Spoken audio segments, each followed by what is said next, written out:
Cette clause de conscience, elle est le point d'appui de tous les adversaires de l'IVG.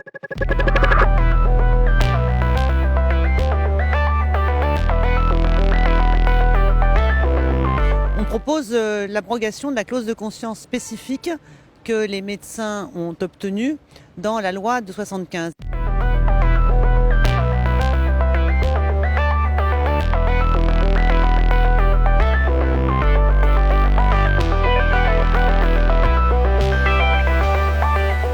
Il faut se souvenir que la loi de 1975, c'était un compromis entre la détermination de Simone Veil, d'une part, et d'autre part, l'hostilité qu'elle avait en face d'elle au Parlement.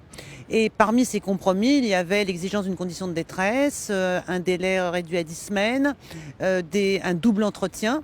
Progressivement, toutes ces concessions ont été abrogées ou réformées. Il ne reste qu'un vestige de ces compromis, c'est la clause de conscience.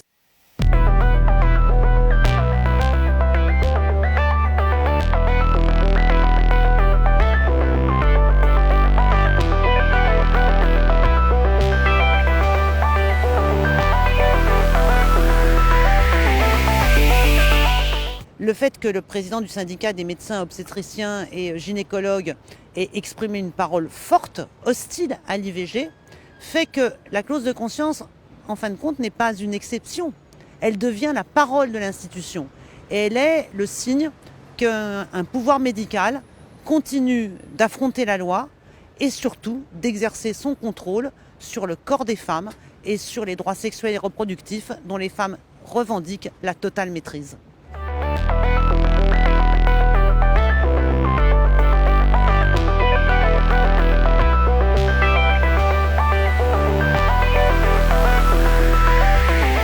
Il y a des services dans lesquels l'IVG est difficile d'accès, des services dans lesquels il n'y a pas de médecin pour la pratiquer, des services dans lesquels on ferme pendant 1 mois ou 2 mois l'été l'accès à l'IVG parce qu'il n'y a personne pour le faire.